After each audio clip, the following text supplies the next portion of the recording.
Bonjour à tous et bienvenue dans cette nouvelle vidéo de déballage de boîtes pour Horror Arkham, le JCE.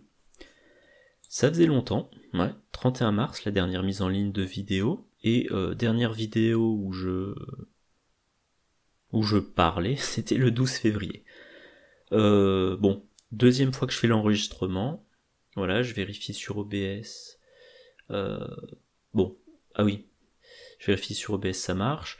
J'ai fait une première tentative, j'ai essayé une première fois d'enregistrer, j'avais oublié d'appuyer sur le bouton, donc je vais faire rapidement. Là j'ai l'écran de mon portable, ce qui affiche ce que je diffuse, ce que j'enregistre, et plus haut, j'ai deuxième écran pour la technique. Donc chaque fois que vous me voyez lever les yeux, c'est tout simplement que je suis en train de vérifier que tout est bien enregistré comme il faut. Donc, le 5 août 2023, ça fait 10 mois à peu près, j'avais mis sur le forum que voilà, FFG avait annoncé la nouvelle extension. Voilà, l'article de FFG sur le sujet. Bon, sur le forum, j'ai pas été très actif, donc j'avais pas mis grand chose. Il y a quelques commentaires, mais bon. Maintenant c'est sorti. Je vais faire comme je l'ai fait pour les 2 derniers cycles, toutes les vidéos sur tous les vidéos de déballage sur cette boîte, donc une vidéo par investigateur, puis ensuite une vidéo par lot de 2-3 cartes. Ça doit faire de mémoire un total de 80 vidéos. Alors je continue à manquer de temps pour faire au même rythme qu'à une époque, donc les vidéos j'en diffuserai probablement 2 ou 3 par semaine, je l'ai dit, 80 vidéos à peu près. À raison de 2 par semaine, ça ferait 40 semaines, à raison de 3 par semaine, ça ferait plutôt une grosse vingtaine de semaines, soit à peu près 5 mois.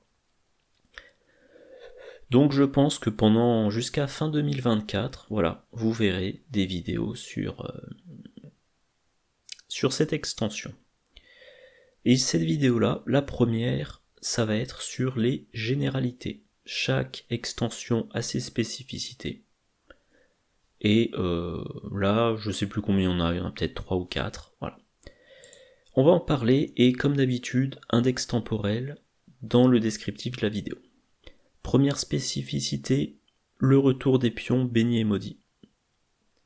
Au passage, voilà, on a donc, fort heureusement, de nouveaux pions bénis maudits, comme les anciens, et intéressant, est-ce que vous voyez bien, voilà, un compteur, donc 2 cadrans, et grosso modo, ça vous permet de suivre en continu combien vous avez mis de pions bénis et maudits dans le sac du chaos. Alors, ce que j'étais en train de dire juste avant de me rendre compte que je n'enregistrais pas. Les pions maudits, qu'on va trouver plutôt en chercheur et en truand, c'est un coût supplémentaire à une carte. Donc vous allez avoir une carte qui en ressources coûte peu, et qui a un effet important, parce qu'à côté de ça, vous avez le malus des pions maudits. Et donc ces cartes-là, on peut les mettre dans n'importe quel deck. Les cartes plutôt gardiens et survivants qui jouent sur les pions bénis, là pour le coup les cartes sont chères parce qu'on doit acheter les pions bénis. Et donc ces cartes-là, je ne les mets que dans des decks consacrés aux pions bénis.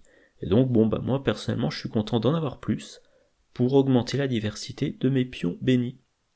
Et en l'occurrence cette carte-là, voilà, elle est très bien. Donc première spécificité. Deuxième spécificité, les masques. On a 5 soutiens, 1 par classe, qui ont le trait masque. Ouais. Celui qui est en gardien... En fait, ils ont tous le même effet. On peut en avoir maximum 1 par investigateur. Alors, ils n'ont pas l'air d'être uniques. Je vais vérifier rapidement. Non, ils ne sont pas uniques. Ils ont 2 offrandes, on reconstitue une offrande après un effet propre à chaque masque, et chacun permet en action rapide de dépenser une offrande pour se donner un +2 dans une compétence ou dans une autre, maximum une fois par test. Et ça a l'air génial. Voilà, bon, celui des gardiens, on reconstitue les offrandes quand on engage les ennemis, ce que font généralement les gardiens, et ça booste le combat ou l'évasion, sachant qu'on peut combattre avec son agilité. Celui des chercheurs, c'est quand on révèle des lieux ou quand on met en jeu des lieux, pareil, les chercheurs, ils vont aller dans les lieux pour trouver les indices, etc. etc. Carte de niveau 0, qui coûte une seule ressource, ça a l'air vraiment très bon à première vue. Troisième chose, des cartes qui ont le trait double. Il y en a 2 dans chaque classe et une en neutre. On avait déjà eu une carte avec le trait double, c'était affiné, c'était dans le cycle précédent, et quel est leur point commun? C'est en tant que coût supplémentaire, dépenser une action. Donc concrètement, c'est une carte, quand vous la jouez, ça vous coûte 2 actions. Mais en échange, vous avez normalement un effet puissant. Ça, on en discutera pour chaque carte. Autre chose, il y a beaucoup de cartes qui ont un rapport avec les actions discutées. Voilà, il y en a 2 en gardien, il y en a 2 en gardien, 1 en chercheur, tout plein en truand, 2 en mystique, 1 en survivant, et il y en a en neutre. Voilà. Et notamment, l'investigatrice truand, elle joue autour de ça. Elle a accès à toutes les cartes comportant l'action discussion de niveau 0 à 5, et elle a le droit à une action supplémentaire par tour, spécifiquement pour faire des actions discussion. Et bien évidemment, avec toutes ces cartes truands qui ont des effets discussion, je vais pas entrer dans tous les détails, mais là, ces discussions, ça peut donner distant à un ennemi. La discussion, blablabla, ça découvre des indices. La discussion, ça gagne des ressources.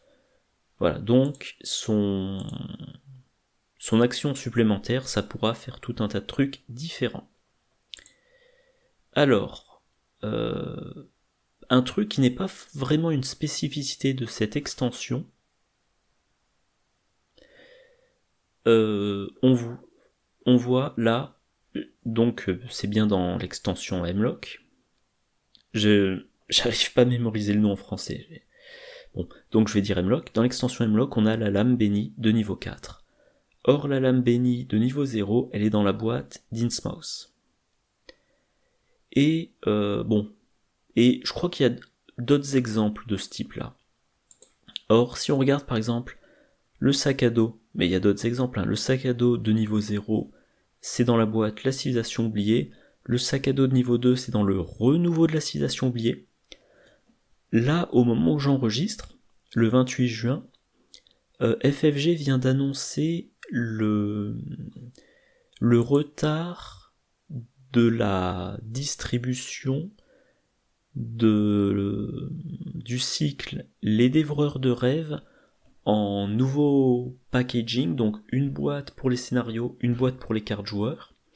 Or, Les Dévoreurs de Rêves, c'est le dernier cycle qui n'était pas encore sorti en format de boîte. Non, pardon, c'est l'avant-dernier cycle. Voilà, c'est ça, c'est l'avant-dernier cycle. La conspiration d'Innsmouth non plus, mais ensuite, Aux confins de la Terre, les Clés écarlates et Hemlock, c'est sorti directement en format de boîte. Or, la sortie des renouveaux avait été stoppée parce que FFG faisait cette ressortie, ce repackaging. Et donc là, on arrive à la fin du repackaging. Donc on arrive potentiellement au moment de la reprise des sorties des boîtes de renouveau. Le dernier sorti, c'est le cercle brisé.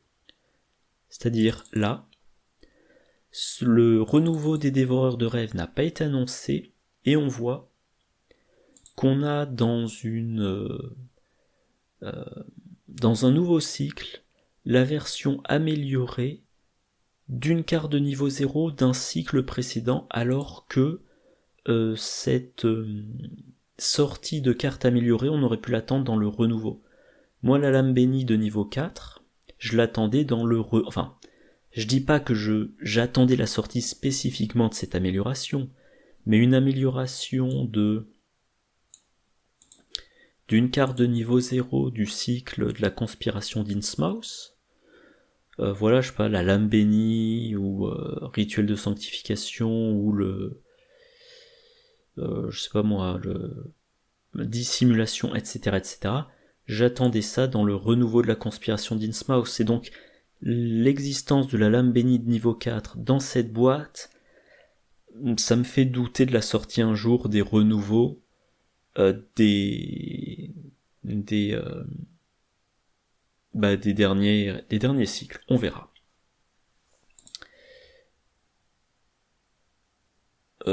Alors, hop. Est-ce que ça va s'ouvrir correctement? Ah, alors faut... Hop, un instant, capture de fenêtre, je le fais en direct. Ajouter une fenêtre, ok. Voilà, c'est celle-là. Partager. Oh, ok, c'est bon.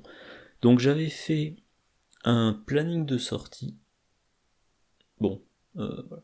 J'avais fait un planning de sortie, vous voyez, la vidéo sur Wilson Richards était prévue pour le 24 juin. Je pensais que j'arriverais à faire une vidéo par jour. Et ça nous faisait un total de... Combien de lignes? 44 lignes? Moi, je pensais que c'était plus. Bref, total de 44 vidéos, et je m'attendais à finir fin août. 44 vidéos au rythme de 2 ou 3 par semaine, bien évidemment, ça fera entre 15 et 20 semaines. Donc, ça mettra du temps pour sortir. En attendant, comme moi j'ai beaucoup tardé, bien évidemment, voilà, Largo qui a fait une vidéo, sa critique sur la boîte, je ne l'ai pas regardée parce que je veux découvrir par moi-même. Une vidéo sur un deck pour...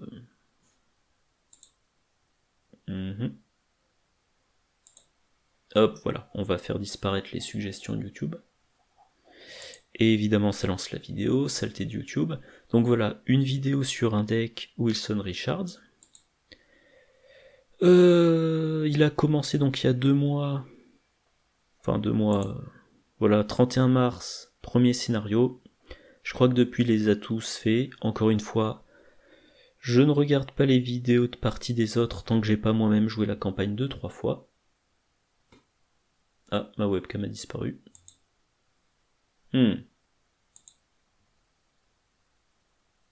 Hop, voilà, la webcam est revenue.